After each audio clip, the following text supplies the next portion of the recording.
Ninataka kusalimu katika jina la Bwana wetu Yesu Kristo, nikitumaini ya kwamba mzima na uheri wa afya.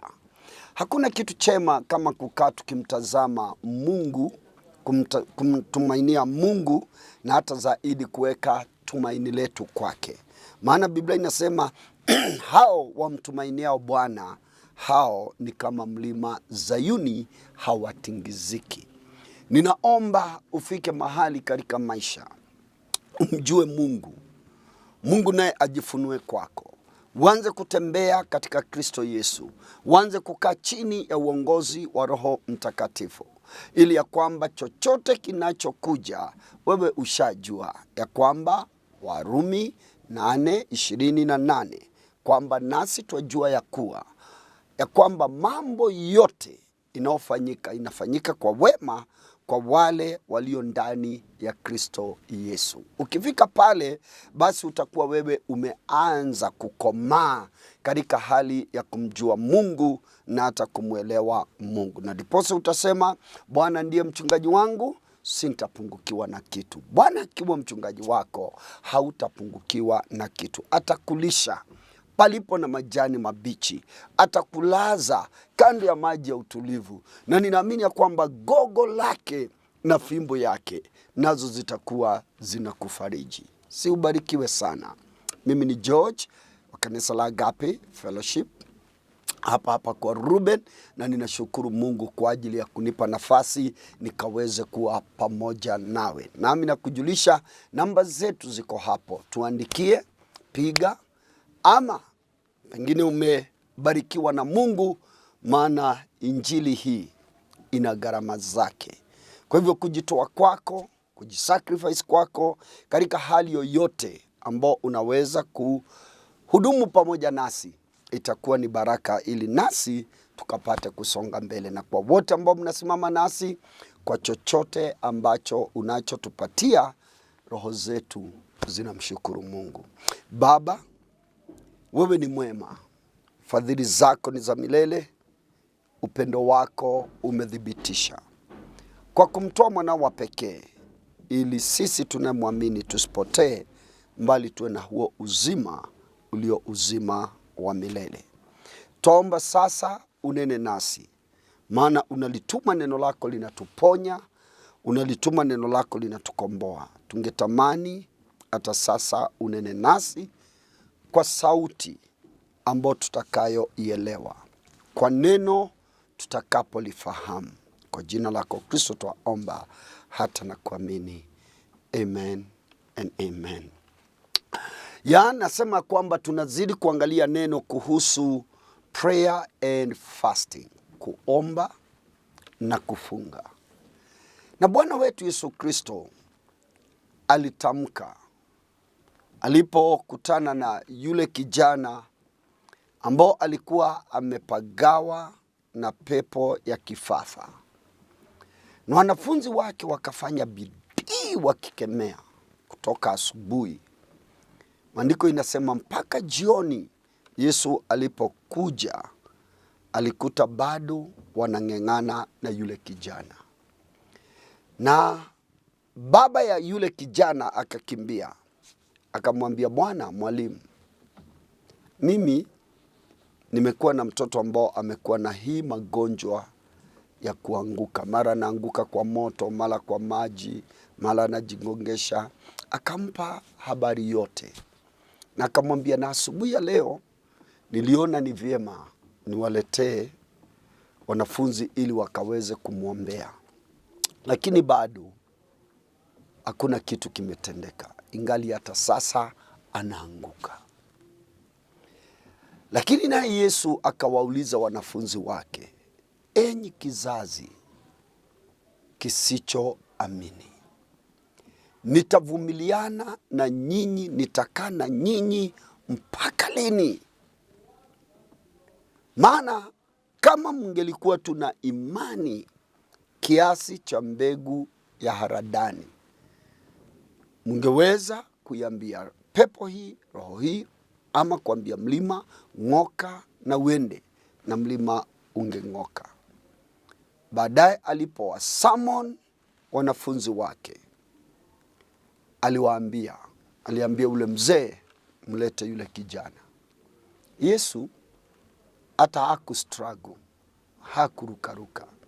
Aliambia tu pepo ya kifafa, ninakuamuru toka ndani ya kijana huyu. Kijana, pepo ikamtoka.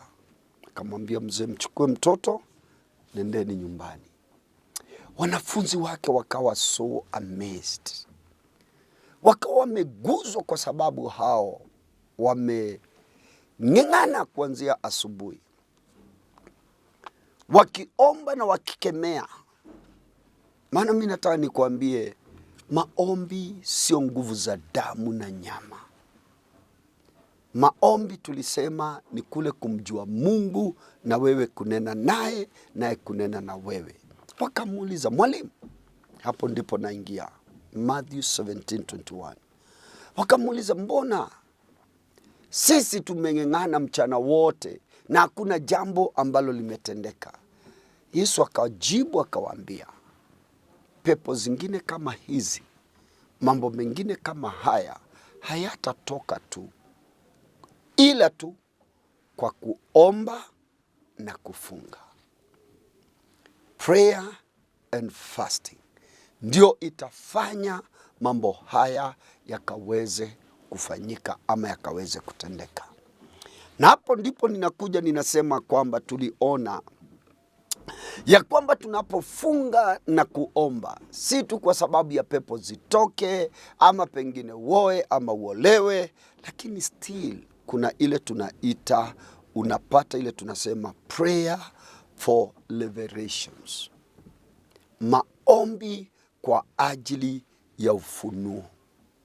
Katika maisha yako kuna mambo ungelitaka Mungu akufunulie, ungelitaka hata neno Mungu akufunulie, ungetaka Mungu akufunulie maisha ile utakayoishi, hata ile area utakayoishi, ule mke ama mme ambao utaweza kuoa. Ninaamini life is liberation. Maisha ni ufunuo. Na kama maisha ni ufunuo, ningelitamani nikuulize ndugu yangu, have you ever got a time to pray and fast, asking God to give you revelation? Maana kuna mambo yamefichika. Na kweli Deuteronomy inasema namna gani? Deuteronomy, imenibidi nirudi pale. Deuteronomy 29. Deuteronomy 29:29. Maana natamani ujue kwamba unahitaji ufunge na uombe ili Bwana akupe nini? Ufunuo. Anasemaje? The secret things belong to the Lord our God, but those things which are revealed belong to us and to our children forever, that we may do all the words of this law. Yani kuna mambo ambayo yamefichika, secret things. Na tunaambiwa the secret things belong to God, but the revealed things belong to us and to our children. Kwa hivyo kuna mambo ambayo yamefunuliwa ambayo ni yetu na watoto wetu, lakini kuna mambo ambayo yako katika siri, na hayo ndio tunasema utafunuliwa utakapofunga na kuomba. Na ninaamini ya kwamba huu ni wakati mzuri, huu ni mwezi mzuri, hii ni wiki nzuri ambao unahitaji kujipeana katika kitabu cha Mathayo 17:21 na kumwambia Bwana, najua mambo mengine kama haya sintayaweza, sintayajua, sintayatenda nisipoomba na kufunga. Kwa sababu nimekujulisha kuna mambo ya siri, na mambo ya siri ni ya Mungu. For example, hata sai, we don't know about tomorrow. We just, us as a human being, know about now. Ya kesho sisi ambao tumeokoka tunasemanga God willing, alafu tunasema by faith. Lakini Mungu anajua kesho na anajua mpango wako kesho, anajua mpango wangu kesho, anajua yale ambao amekusudia, na tunaweza yaomba na anatufunulia, hata anatupatia direction ya yale tunaweza kuyatenda. Nataka kuingize kwenye Biblia ama kwenye maandiko, tuone mtu mmoja aliyeomba apate huo ufunuo. Prayer for revelations. Let's go to the book of Acts 10, tangalia verse 1.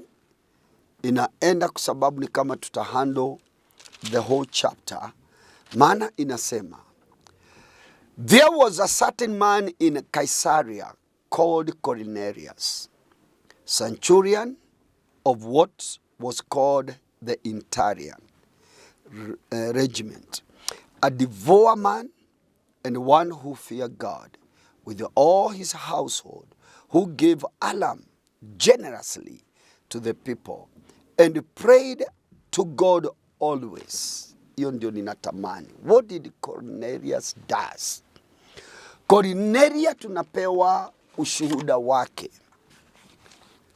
Aliyeandika anamwandika Cornelius na ushuhuda mtamu, maana anatuanzisha na kutuambia Cornelio alikuwa ni nani, na katika maisha yake aliishi namna gani. Ya Kiswahili inasema palikuwa na mtu wa Kaisaria, jina lake Cornelia. Kwa hivyo Cornelia alikuwa ni mtu wa Kaisaria.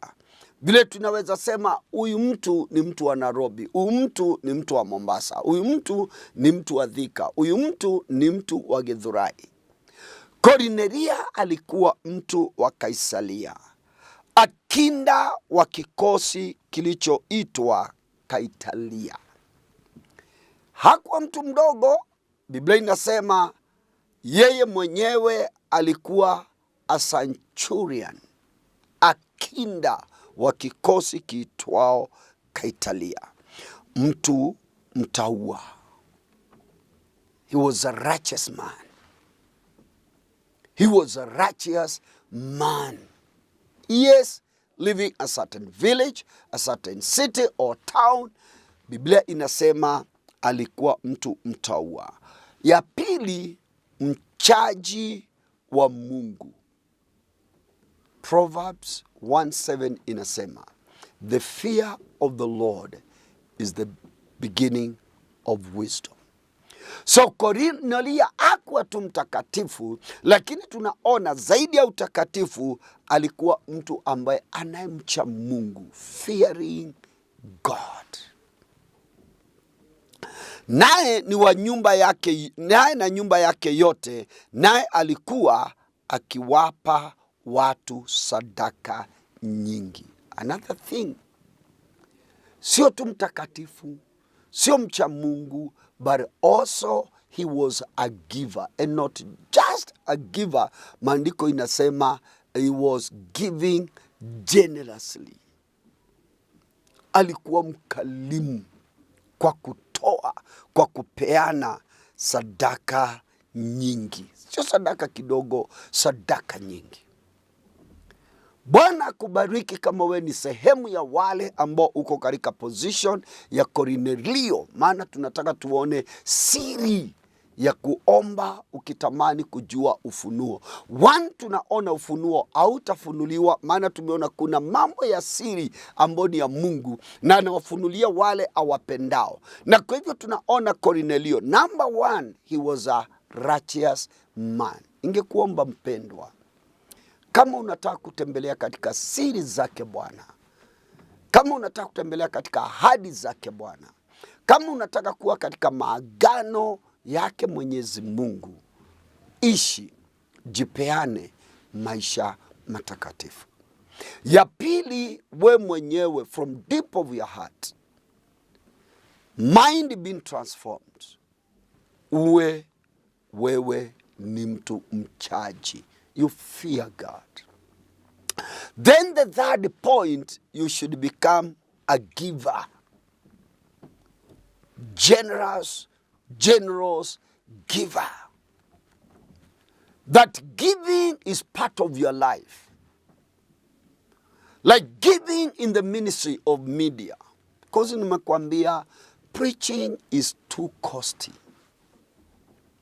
When you see us in TV, not because we have money, it is a sacrifice. It is a commitment. We live by faith. Cornelia angelikuwa leo, huenda Agape Love TV ingesonga, kwa sababu Biblia inasema alikuwa akiwapa watu sadaka nyingi na kumwomba Mungu daima. Point number 4. Sio tu kutoa sadaka nyingi na kusupport media ministry, orphan ministry, widow ministry, building the churches, the schools, helping wale ambao wanaoa, walio kwenye hospitali. Cornelio was a giver. Not only giver, alikuwa mtu muombaji. Alikuwa naomba. Maandiko inasema na kufanya nini? Na kumwomba Mungu daima. Ya Kizungu inasema namna gani? Inaanza, who gave alms generously to the people and prayed to God always. Always. So huyu hata sio ati morning, afternoon and evening. No. Cornelius alikuwa najua every step he should involve God by asking, by telling God. Na ninaomba ili upate ufunuo hata wa neno na Bwana akupatie direction yako. Lazima uwe mtu ambaye unayemuomba Mungu kila wakati, ili chochote kinachotendeka katika maisha unasema nilikuwa nishaomba. Nishapendezwa na watu tunapozidi kuombea na kuwafariji. Hata unapokutana na couples, saa zingine kuko na issues, unamuulizanga, ulikuwa umemwambia mzee ukitoka? Maana ni ukirudi kelele inaanza. The question is, alijua umetoka? Na kunakuwa na vizuri sana unapouliza ama unaposema aulizwe kama sikupeana report kule ninaenda, kile naenda kufanya, na saa zile nitarudi na nimerudi saa ngapi. So naye Cornelio alikuwa akiomba daima, praying always. About the 9 hours of the day, he saw clearly in a vision an angel of God coming and says to him, masaa za saa 9 hivi. Cornelio bado alikuwa kwenye maombi. Hapa ningetaka kusoma. Akaona katika maono wasiwasi kama saa 9. Kwa hivyo alikuwa kwenye maombi saa za saa 9. Vile nilikuambia, offer your time. Choose the time of prayer. Ya mchana, sio usiku. Malaika wa Mungu akamujia na kumwambia Cornelio. Akamtazama sana, akaogopa, akasema, kuna nini Bwana? Akamwambia, sala zako na sadaka zako zimefika juu na kuwa ukumbusho mbele za Mungu. Mambo mawili. Sala zako, that is maombi yako, na sadaka zako ambao alipeana kwa wingi, zimefika mbele zake Mungu na imekuwa ni nini? Ukumbusho mbele zake Bwana.